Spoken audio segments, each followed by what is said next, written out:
मेरा नाम राम तरुण है और मैं अलवर का रहने वाला हूँ। आज के लिए बहुत जरूरी है और वो इसलिए जरूरी है क्योंकि जिन बातों को जिन दृश्यों को हम देखते हैं उसको उस पर हमें अमल करना चाहिए।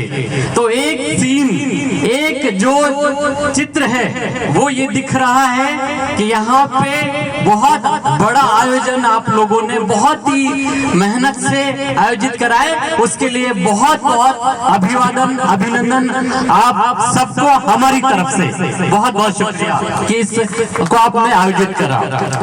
दूसरी बात मैं ये कहना चाहूंगा कि इसका मतलब या इसका जो सफलता है वो इसी के साथ होगी कि हम उस पर अमल करना शुरू करें। तो मैं यही कहना चाहूंगा कि बाबा साहब अम्बेडकर का दिन अगर हम मना रहे हैं तो बाबा साहब अम्बेडकर ने पूरी लड़ाई ये लड़ी कि जो कुछ लोग हैं जो गुलामी में जी रहे हैं, जो दासों की जिंदगी जी रहे हैं और वो दास प्रथा के खिलाफ और वो जो गुलामी की प्रथा के खिलाफ जो बात थी उसके लिए उन्होंने काम करा। तो क्या ये लड़ाई खत्म हो गई?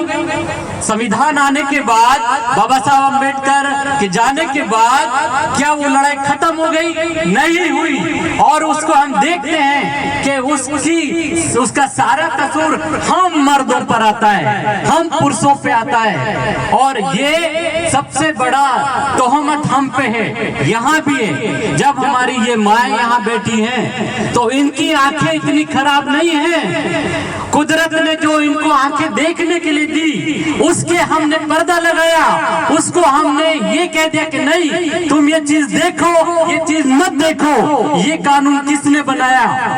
और आप देखिए कि इसके पहले ये लड़ाई, बाबा साहब अम्बेडकर के पहले ये लड़ाई महात्मा ज्योतिबा फुले ने लड़ी, ज्योतिबा फुले के साथ में सावित्रीबाई फुले जी ने लड़ी, लेकिन उनके भी पहले महात्मा कबीर ने ये लड़ाई लड़ी और महात्मा कबीर के भी पहले महात्मा बुद्ध ने ये लड़ाई लड़ी और ये कहकर लड़ाई लड़ी कि महिलाओं को उनके संघ में आना है और वो भिक्षु संघ में गई और उनको आजादी दी, उनकी गुलामी को काट डाला। लेकिन इतने वर्षों बाद भी आज हम देखते हैं कि औरतों की शिक्षा की बात करते हैं, हम औरतों को, महिलाओं को आगे ले जाने की बात करते हैं, लेकिन अगर हम उनके घूंघट को नहीं हटा सके तो ये सबसे बड़ी तोहमत हम पे है। तो क्या हम नहीं ये कह रहे कि कुणाल जी ने जो बात कही कि इस जोधपुर का एक इतिहास बहुत बड़ा ये है जिसको भुलाया नहीं जा सकता कि एक राजा का महल तब खड़ा हो पाया जब किसी एक राजा राम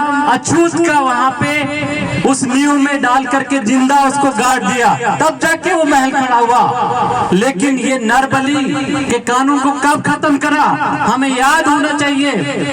1844 से 1858 के बीच लॉर्ड हॉर्डिंग गवर्नर जनरल थे और ब्रिटिश राज में ये कानून पर नरबली पे बहुत ज्यादा नहीं, 194 साल हुए इस पर प्रतिबंध लगा, लेकिन नरबली तो अभी भी जारी है। यही सती प्रथा 1829 में विलियम बेंटिक, ये सब आवाजें जो उठा रहे थे महामानव, जिनके खिलाफ ये कहा गया कि इन्होंने ऐसा कानून बना दिया जो मनुस्मृति के खिलाफ है, जो मनुस्मृति के बनाए कानूनों के खिलाफ है। मैं आप सबसे यहाँ पे ये एक गुजारिश करने आया हूँ अपनी टीम की तरफ से कि जो इस देश में बहुत बड़ा आंदोलन सामाजिक न्याय के लिए, आर्थिक न्याय के लिए, राजनीतिक न्याय के लिए, जो संविधान में हमें जिस मूल्यों की राजनीति की बात बाबा साहब ने शुरू की उसको हमें यहाँ शुरू करना चाहिए और ये संकल्प लेकर के उठना चाहिए कि आज के बाद हम महिलाओं को आजादी देंगे। अगर हमने अपनी महिलाओं को, अपने घर की महिलाओं को आजादी नहीं दी तो हम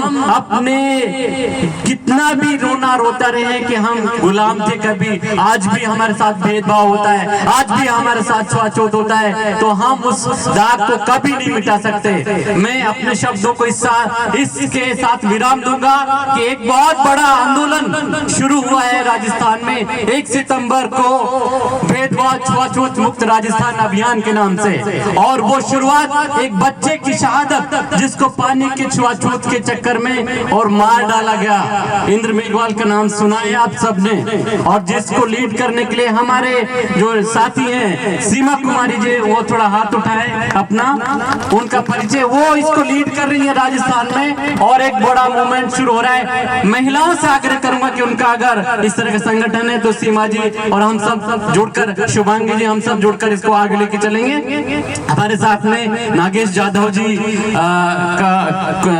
अभी सारे इस मसले पे बहुत मुख्य रूप से बात कहने वाले हैं। मैं उनसे भी गुजारिश करूंगा कि आप इन बातों में, इन चीजों को जरूर शामिल करें। मोहन जी बहुत शुक्रिया आपका, आपने समय दिया। Thank you very much.